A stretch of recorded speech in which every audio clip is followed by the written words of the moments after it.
So yun guys, for today's video ay nabalitaan ko nga na break na ang Katniel. Wala na akong nakitang iba sa Facebook kundi Katniel.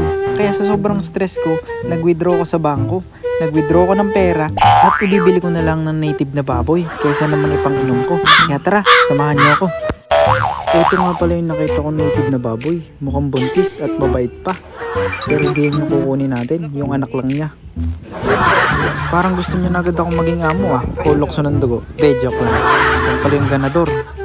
Hindi pwedeng guys, baka kulangin pera natin. Eto, dito tayo sa mga biik guys.